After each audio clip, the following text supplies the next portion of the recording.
turn on your music if you want, but just start just kind of just quieting your mind and self. Make sure maybe take your cell phone off, make sure there's no ringers or on that could distract you. I will have you guys muted, but you want to be mindful of your own time that you're giving to yourself right now. So are seated.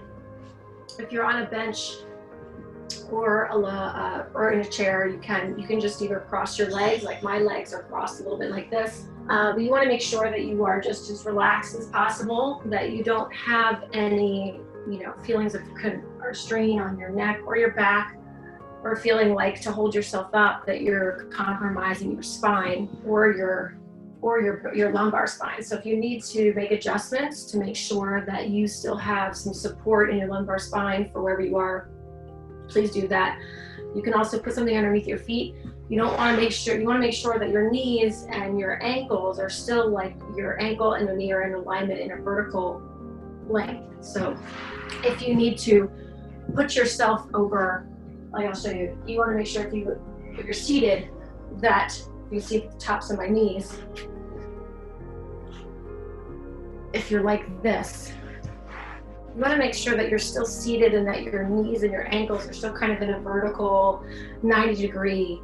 You don't want to be too much like this, or like, your feet are like this. If you hyperextend, you might want to bolster underneath that. So whatever it is, to make sure that your knees and your ankles are in proper alignment, that you have no hyperextension, that you're not compromising blood flow. If you can come to the edge a little bit more of wherever you're seating, that would also be better. Again, being mindful of your lumbar spine and your back.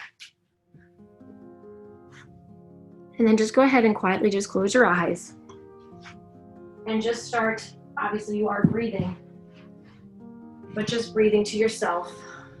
I don't really have a whole lot of breathing cues that I give, other than just to remember to breathe, and breathe at your own pace. For me, it's just a way to kind of just start quieting your mind and just being mindful of where you are and what you're doing at this moment. You can go ahead and close your eyes. Like I said, keep your legs and your ankles in however you are most comfortable, but making sure you still have blood flow and ability to move comfortably seated. You can keep your hands on your lap if you would like to. You can put them at the sides if you want to. You can just also start closing your eyes. And just breathing to yourself, like I said. Being thankful that you are doing this, even for just 5 minutes, 15 minutes, taking the time to yourself in whatever capacity that you can do so. And as you start to become more present of what you are doing right now, so with your eyes closed, just be present again, keeping your mind on just your breath and maybe counting your breath to yourself. That's what I do to just kind of quiet the autonomic nervous system. Closing your eyes. And then I want you to take your hands and actually wrap them around your rib cage. And I think one of the biggest things for people to learn is when people get cued to breathe deep, a lot of times we're not breathing deep. We actually breathe quite shallow, and we don't even realize it. And even when we think that we're breathing deep, we actually are breathing quite shallow and more to the front. So with your hands on either side of your rib cage, I just want you to kind of just breathe to yourself like we were at your own pace, keeping your eyes closed for appropriate to keep your mind quiet and your eyes closed, but just being aware and being present and bringing your awareness to what are you feeling? Do you feel your rib cage expanding from the front and the side and the back, or do you feel it more to the front? Do you feel that your natural breath, or what you may feel as breathing deep, is really not so deep? Do you feel pain? Do you feel a tightness? Just be aware of what you are feeling underneath your hands. Hands are a great way, so are walls and different things, to kind of give us the proprioception. A lot of us don't really have anything. We think we're doing another thing, and then we're really not. So mirrors and pictures, and also just light touch, whether it's just input from our own hands or from a wall or something, can give us some really good feedback in terms of what our bodies are doing that we may not be aware of. So with your hands still there, I would like you to actually take a deeper breath. So inhale, Really try to expand it, and then exhale. Maybe outside of your mouth. Do it again. Inhale.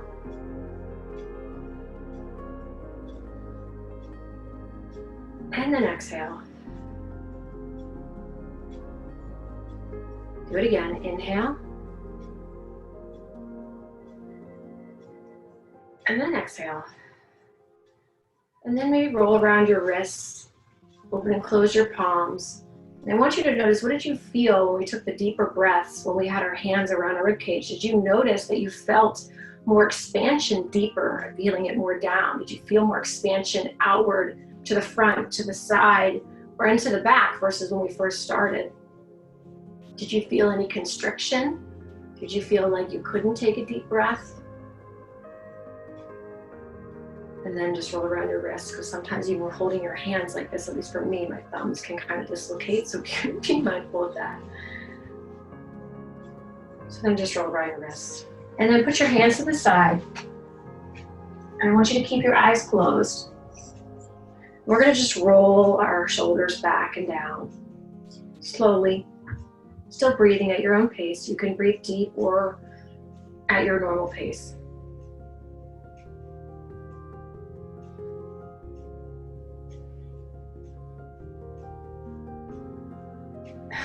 And then you're gonna roll forward.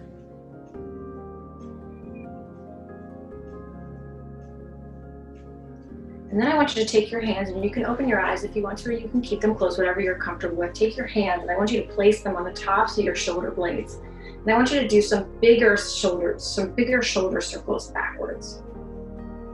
So we just did some little ones. We're gonna just do some bigger ones. So bring the rotation bigger. Inhaling and exhaling. Imagining your rib cage expanding as well, like we just did. And then let's rotate forward. And if this at all hurts or is uncomfortable, don't do it, obviously, or just make your circles smaller. Is it easier for you to breathe deep this way? I'm curious. We'll talk about it afterwards. You notice that you have more expansion of your rib cage when your hands are up here and you do these bigger shoulder circles as you're inhaling and exhaling this way. Does it make it easier for you, or is it harder? And then maybe go back a little bit.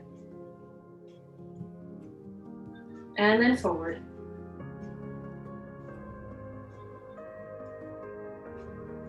And then shake out your hands and your wrists again. And then I want you to take your hands and I want you to place them on the tops of your thighs. And we're gonna do a modified cat-cow. And I'm actually gonna do it from the side just so you can see what I'm doing. So on quadruped, cat-cow is, you can go like this. We're gonna do it this way. So however you're comfortable, you can also place it here or to the side, but I like placing a little bit here because it gives me something to hold. I can pull against. So putting your hands here, we're gonna inhale and you're gonna cat, like you're extending up if you're on the quadruped, and then exhale forward. Inhale, cat. Exhale forward. And of course, being mindful of your neck. So bending your neck as much as you are comfortable doing so. Inhale. Exhale forward. Inhale. Exhale forward. One more time. Inhale, cat. Exhale forward. And then just roll your shoulders again and face forward. And what I want you to do, if you can, is I want you just to take your head and I want you to just to gently hang it forward. Maybe I should be a little bit more seated to the side. So what I want you to do is just feel the extension of the neck comfortably, not pulling it forward, not too much, not to the point that you are uncomfortable at all. I just want you to let your head hang. So just kind of let the tissues from the top of the head down from the spine just kind of naturally just decompress.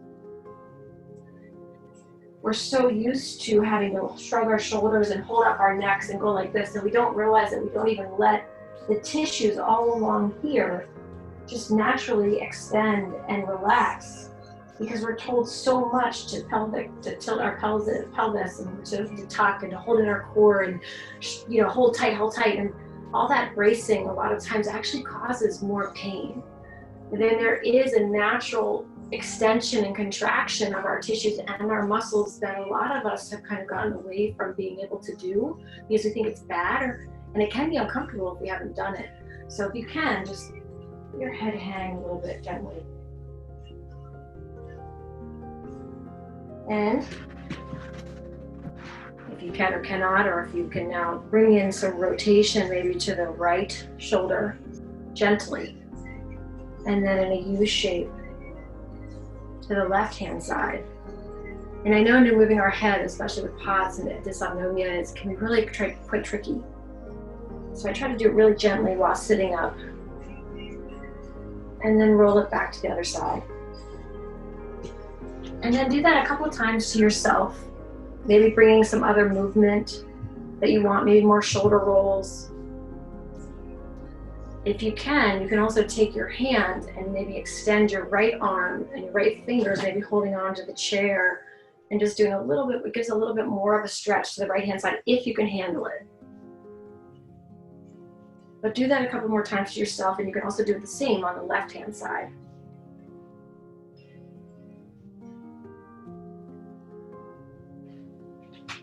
And then roll back. Maybe one more time back and forth. I know I feel that pinched nerve in my back a lot. Maybe roll your shoulders a couple times. I'm actually gonna unmute you guys, and I wanna see how that felt to you real quick. So from there,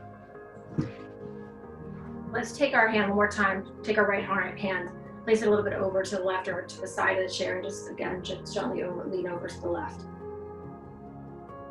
And then make that U shape back to the right. Take the left hand, put it gently somewhere else, and tilt your head to the right. And if you can, maybe lean up a little bit to the diagonal to the ceiling, and then bring it down, and then to neutral.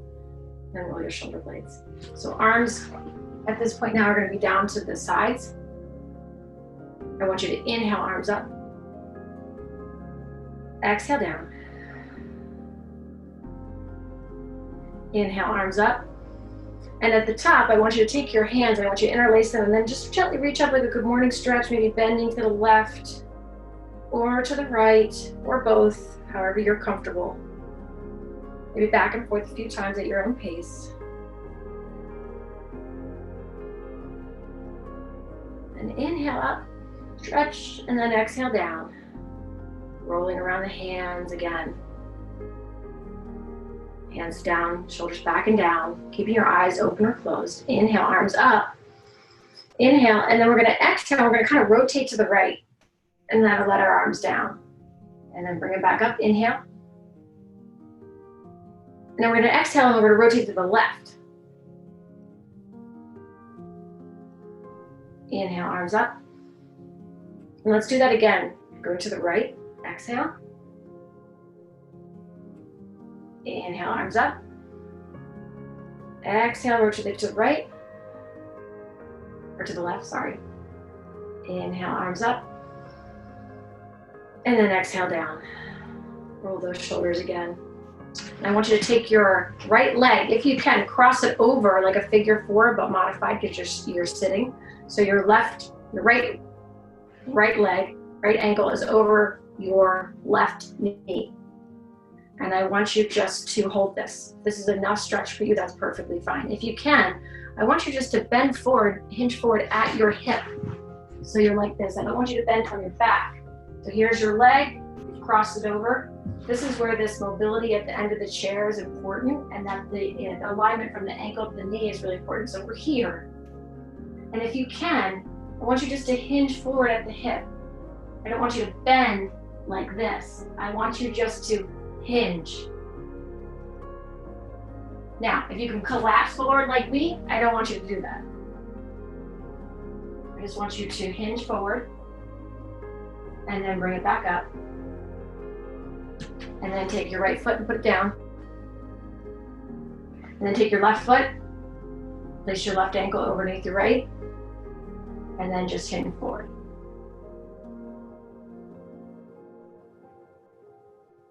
And then come back up, and then place it down.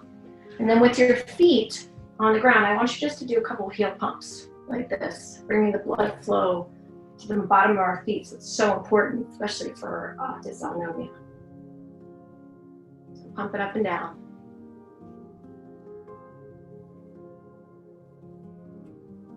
You do one at a time. And then I want you to take your right foot and I want you to roll around your ankle. And then put it down, left foot, roll around your ankle.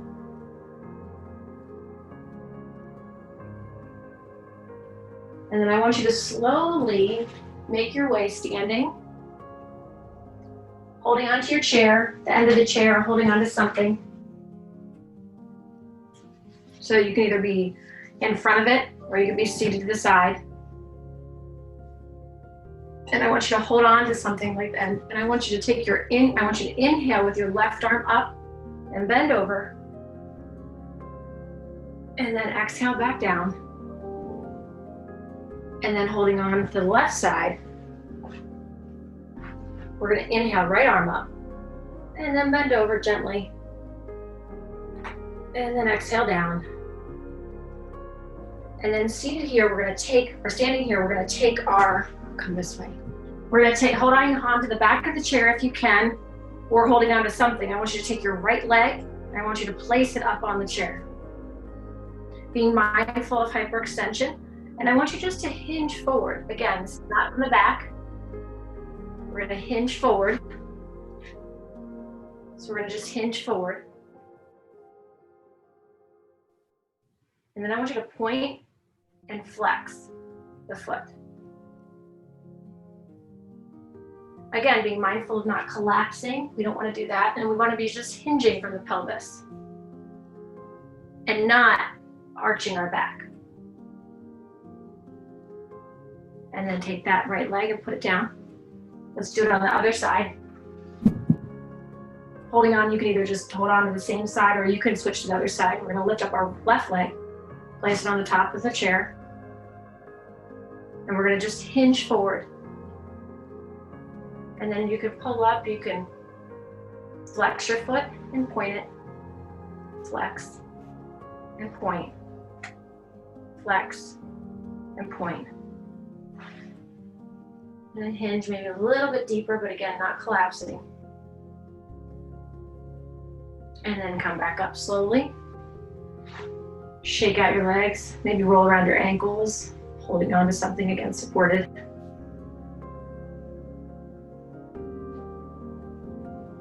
And then come back to your seated position. You can cross your legs at your ankles if you can. Put your hands to the side. We're getting towards the end of our 15 minutes of chair yoga fame. So close your eyes. Take a couple more deep breaths to yourself.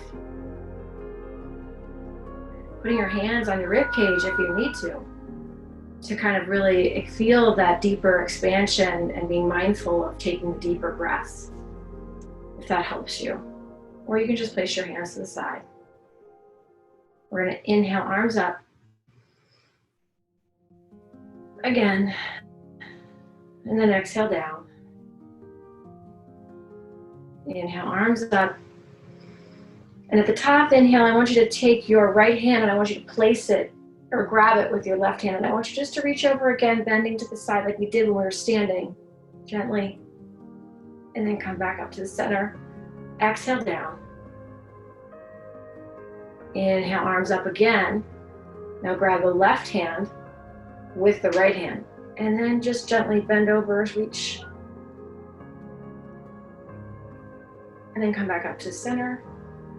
And then exhale down. One more time, inhale, arms up.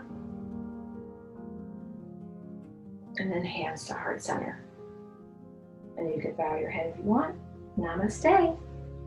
Thank you for doing chair yoga with me for 15 minutes. I kept it pretty gentle and pretty not moving a whole lot because I wasn't sure exactly how everybody was feeling or what we could do, but hopefully that was a good intro. There's always more that can be done.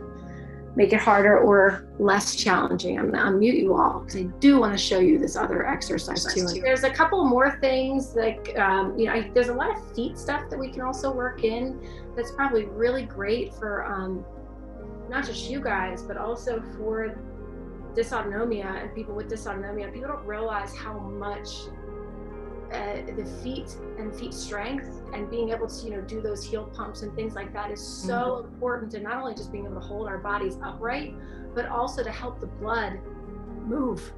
Right. That helps our symptoms. And so there's different ways that we can do feet stretches. Like one of the things I didn't do, it's called top of the foot stretch. It's actually not a yoga thing. It's actually a restorative exercise thing. That's the kind of stuff that I was talking about that I can bring in more of, is that you can just take the back of the foot and just stretch it like this. And it's a more intense something. If you're standing, you have to be more careful because some people tend to lean. The idea is not to put any weight there. But a lot of times we never stretch the top of our foot, or you can do it on the other side. So you can do that while you're seated. There's a lot of stuff you can do with your toes and stuff that's really great. And I can bring that into the class when we do it for the wellness club this week, depending upon how long of a class you all want to do. But like I said, there's always, different things that we can bring in that can make it challenging and more hard. There's also, you can stretch forward instead of standing up like we did. We can always just like this. And those are modifications that we can bring into, but I have a back, right? Like say this little fake fireplace is my back and I was seated here, which is not perfect because I would just go like this. Okay, that's good. All right. Yeah. But that stretch, first of all, one is that, when I teach it, if people are standing, like if I teach it in yoga, I always have people hold on to stuff. I do a lot of feet stuff in yoga to incorporate restorative exercise, but a lot of times, I teach it like this. If people aren't holding on to something, a lot of times they don't know how to balance very well on one foot. And that's the idea, is that they have to be balanced on one foot and be able to hold themselves up on their standing leg. Because the idea is to not put the weight on that stretched foot. And there's, a lot of ligaments and tendons there that are really, the idea is not to place the weight there. The idea is just to give them a light, natural stretch. Our feet are so not used to doing what they're actually supposed to be doing because we wear shoes and these inserts and all these things all day long to help us, but in a lot of ways hurt our feet, and they basically take out the intrinsic muscles and natural mobility that we need to be able to hold us. So then we become dependent upon these other things, and you can't change that in a class because that's been done over years of a lifetime of just conditioning from what we've been told to do, right? So, but you can do little things like, rolling your foot on a trigger point ball, or do the top of the foot stretch or calf stretching, which we didn't even do, but we can do that too in another class, where those little things and the heel pumps just make a huge difference. And I think they're incredibly important for dysautonomia. I'm glad that you guys liked it. I like also doing the chair yoga. Sometimes even for me, or even sitting, I get out of breath. It's the stupidest thing. Sometimes I get so frustrated with my own self. Why am I getting out of breath? Just talking, and I'm not even really moving. And it's amazing how different it feels even to my body to do that versus me go for a walk or exercise, just from a capacity standpoint. That was also why I really talked about the breathing stuff. There's been a lot of, and that's something also we can touch on at the next class and for the wellness club, because people don't realize that the capacity of our lungs to inhale and exhale, we were made to be able to do that in different types of movements and shapes, so your shape when you're breathing, when you're running, is different than the shape your lungs make when you're walking, which is different than when it's breathing when you're talking. And we were made as humans by God or evolution to be able to do all those different shapes comfortably. And what we don't realize is that we've become so constricted in how we breathe that we can't make those different shapes. So then if we get sick with something like COVID or even dysautonomia, that's one of the most impactful things that actually inhibits us from getting better, is our capacity for breathing at different shapes. So, and it's kind of hard to explain, and that was just a really quick and dirty way, but just bringing awareness to the fact that we really don't breathe deep, even when we think that we do. Right.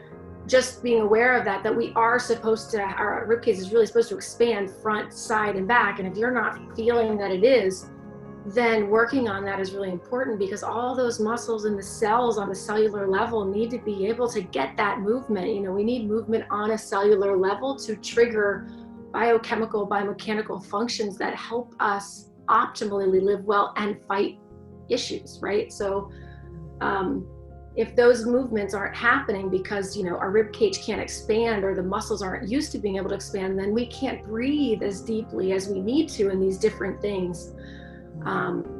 That's been a pretty shallow.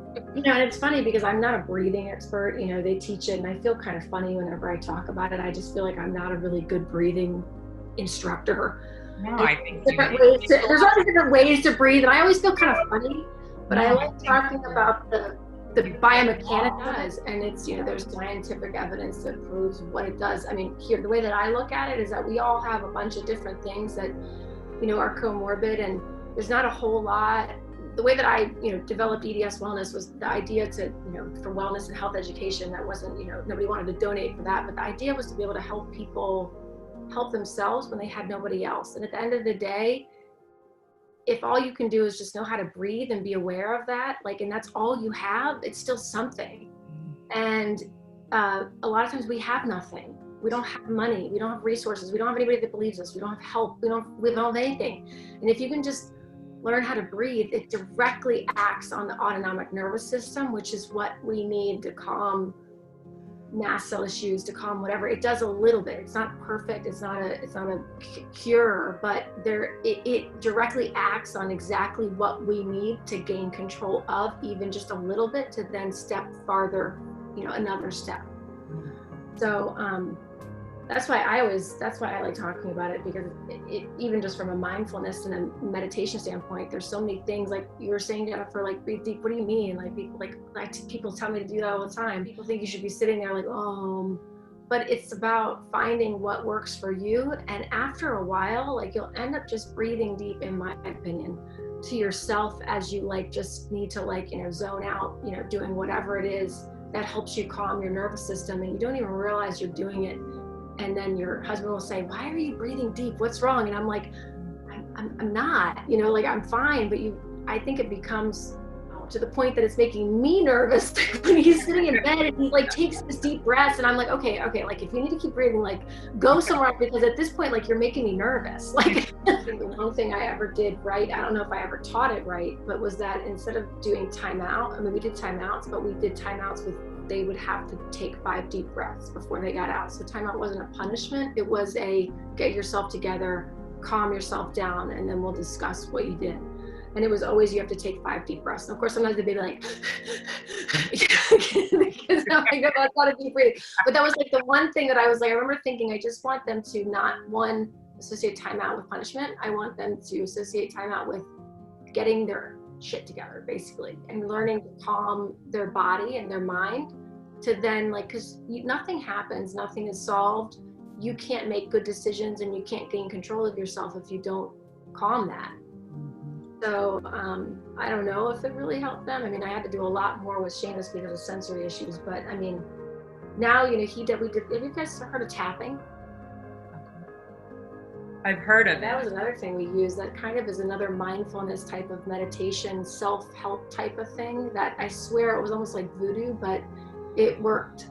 He just asked me, he's like, "Mom, can you do taps last night to me?" Because he was really upset because I came, because I was they were all "Oh my God, why is Bobby coming? She's upset," And he was just so upset, and he felt so bad. And he was like, "Can you do taps?" And taps is the tapping thing that we were taught by Dr. George DeGangi for sensory issues when he couldn't even talk. So there's a lot of these things that people, if they're open to learn, that they can do on their own. And sometimes you feel kind of silly, but you got to find your own way to just be able to do it. And then I find that it becomes kind of second nature when you don't even realize it, breathing deep as you're reading a really stressful email from work,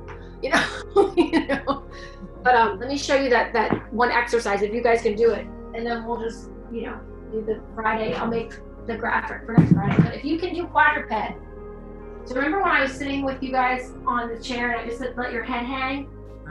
Yeah. So if you do quadruped and you don't have, horrible neck surgery, or if you've had neck surgery, but you can do this, you're just in regular quadruped. You can have your toes like this or like this. I prefer my toes like this. It's actually a really good stretch for your feet. But you just let your head hang and actually let your belly hang. So you almost have this natural lumbar curve, You almost feel like you're sticking your butt out, but just literally just let your head hang and your belly just like hang totally, let it all out.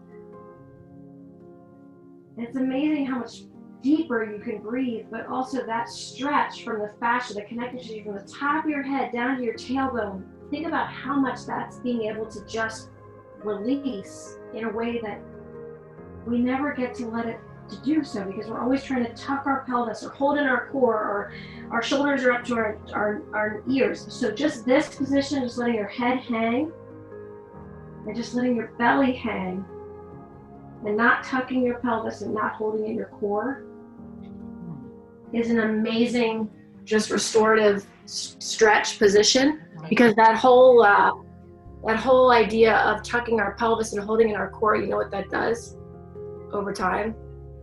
Causes all of those constipation and gastroparesis issues to be 10 times worse. If you think about it, we're constantly constricting, being told to constrict, but it never lets the muscles naturally move. So it causes a lot of pelvic floor issues.